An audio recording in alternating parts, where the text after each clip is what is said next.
Daily current affairs के series में आज हम लोग 6 जनवरी 2026 के करंट अफेयर्स पे चर्चा करेंगे। इससे पहले के जितने करंट अफेयर्स है आप डे वाइज प्लेलिस्ट में जाके देख सकते हैं। चलिए शुरू करते हैं पहला नंबर क्वेश्चन से। पहला नंबर क्वेश्चन कर रहा है, निम्न में से किस दिन हर साल राष्ट्रीय पक्षी दिवस मनाया जाता है? निम्न में से किस दिन हर साल राष्ट्रीय पक्षी दिवस मनाया जाता है, यानी कि नेशनल बर्थ डे मनाया जाता है? ऑप्शन है 2 जनवरी, 3 जनवरी, 4 जनवरी, 5 जनवरी। इसका आंसर हो जाएगा 5 जनवरी को हर साल हम लोग नेशनल बर्थ डे मनाते हैं। हाल ही में किसे सिक्किम उच्च न्यायालय का मुख्य न्यायाधीश के रूप में नियुक्त किया गया है?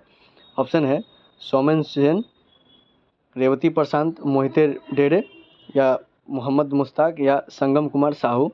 तो इसका आंसर हो जाएगा option number C, Mohammad Mushtaq. ये क्या बने हैं? ये सिक्किम के उच्च न्यायालय का मुख्य न्यायाधीश बन गए हैं। निम्न में से किस स्थान पर शब्दोत्सव साहित्य उत्सव आयोजित किया गया है? किस स्थान पर शब्दोत्सव साहित्यिक उत्सव का आयोजन किया गया है? इसका ऑप्शन है लखनऊ, न्यू दिल्ली, ऋषिकेश या पटना में। तो इसका जो आंसर है वो हो जाएगा न्यू दिल्ली में। न्यू दिल्ली में अभी हाल ही में शब्दोत्सव साहित्य उत्सव का आयोजन किया गया है न्यू दिल्ली में। अगले क्वेश्चन पे आते हैं। क्वेश्चन नंबर 4 जनवरी 2025 को म्यांमार का कौन सा स्वतंत्रता दिवस मनाया गया? म्यांमार 4 जनवरी 1948 को आज़ाद हुआ था।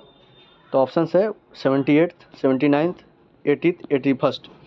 तो इसका आंसर हो जाएगा 78th। 4 जनवरी 1948 से ये 78वां स्वतंत्रता दिवस मनाया जा रहा है म्यांमार देश का। निम्न में से किस स्थान पर 72वीं राष्ट्रीय वॉलीबॉल प्रतियोगिता का उद्घाटन किया गया है? 72वीं राष्ट्रीय वॉलीबॉल प्रतियोगिता का उद्घाटन किया गया है किस स्थान पे? ऑप्शन है पटना, भोपाल, वाराणसी, पुणे। तो इसका आंसर हो जाएगा वाराणसी। वाराणसी में हाल ही में 72वीं राष्ट्रीय वॉलीबॉल प्रतियोगिता का उद्घाटन किया गया है। अगले नंबर क्वेश्चन पे आते हैं। क्वेश्चन नंबर हो जाएगा 6, निम्न में से किस राज्य में जल्लीकट्टू महोत्सव 2026 का आयोजित किया गया है? ऑप्शन है मध्य प्रदेश, वेस्ट बंगाल, बिहार, तमिलनाडु। तो जल्लीकट्टू महोत्सव किस राज्य में होता है? ये होता है तमिलनाडु राज्य में होता है जल्लीकट्टू महोत्सव। हाल ही में डेल्सी रोड्रिग्ज को किस देश के अंतरिम राष्ट्रपति नियुक्त किया गया है? डेल्सी रोड्रिग्ज को किस देश का अंतरिम राष्ट्रपति नियुक्त किया गया है, यानी कि इंटरिम प्रेसिडेंट नियुक्त किया गया है? ऑप्शन है मैक्सिको, अंगोला, पेरू या वेनेजुएला। तो इसका आंसर हो जाएगा वेनेजुएला। वेनेजुएला में हाल ही में अंतरिम राष्ट्रपति घोषित किया गया है डेल्सी रोड्रिग्ज को। क्वेश्चन नंबर, निम्न में से कौन सा देश चीन को पीछे छोड़कर दुनिया का सबसे बड़ा चावल उत्पादक देश बन गया है? चीन को पीछे छोड़कर चावल में सबसे बड़ा उत्पादक देश कौन सा बन गया? ऑप्शन है इंडिया, मालदीव्स, बांग्लादेश, मलेशिया। इसका आंसर हो जाएगा भारत। भारत पहले दूसरा स्थान पर था, अब ये पहला स्थान पर हो गया चावल उत्पादन के मामले में दुनिया भर में। किस वर्ष भारतीय नौसेना ने नेटवर्क एवं डेटा केंद्रिता का साल घोषित किया है, यानी कि नेटवर्किंग एंड डेटा सेंट्रिसिटी का साल घोषित किया है? ऑप्शन नंबर 2026, 2027, 2028 या 2029। तो 2026 ईयर को भारतीय सेना ने नेटवर्किंग एंड डेटा सेंट्रिसिटी का साल घोषित किया है। ऑप्शन नंबर हो जाएगा ए, 2026।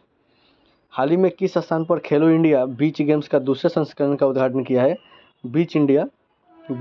खेलो इंडिया बीच गेम्स का ये दूसरा संस्करण का उद्घाटन कहाँ किया गया है? ऑप्शन है मुंगेर, कांडला, दीव या पुदुचेरी। तो इसका आंसर हो जाएगा दीव में अभी हाल ही में दूसरा संस्करण का उद्घाटन किया गया है किसका? खेलो इंडिया बीच गेम्स का। क्वेश्चन नंबर 11 का है, निम्न में से किस देश ने हाल ही में इंडियन प्रीमियर लीग 2026 का प्रसारण पर रोक लगा दिया है? किस देश में 2026 के IPL का प्रसारण नहीं होगा? ऑप्शन है चाइना, बांग्लादेश, अमेरिका या पाकिस्तान। तो आंसर हो जाएगा बांग्लादेश। बांग्लादेश में 2026 का प्रसारण पर रोक लगा दिया गया है इंडियन प्रीमियर लीग का। क्वेश्चन नंबर 12, निम्न में से किस स्थान पर भारत का पहला ट्रॉपिकल RAS आधारित रेनबो ट्राउट फॉर्म लॉन्च किया गया है?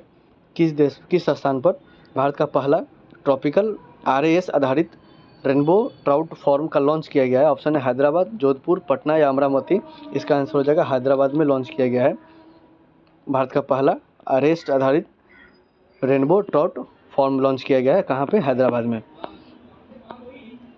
निम्न में से किस देश के साथ भारत के पहले made in India universal multi calibre rocket launcher Suryastra के लिए भारतीय सेना से समझौता किया गया? ऑप्शन है जर्मनी, इंग्लैंड, स्पेन या इजराइल। इसका आंसर हो जाएगा इजराइल। इजराइल के साथ हाल ही में समझौता किया गया है, किसके लिए? तो भारत के पहले made in Indian universal multi calibre rocket launcher Suryastra उसका नाम है, उसके लिए समझौता किया गया इजराइल के साथ। थैंक यू फॉर वॉचिंग, धन्यवाद।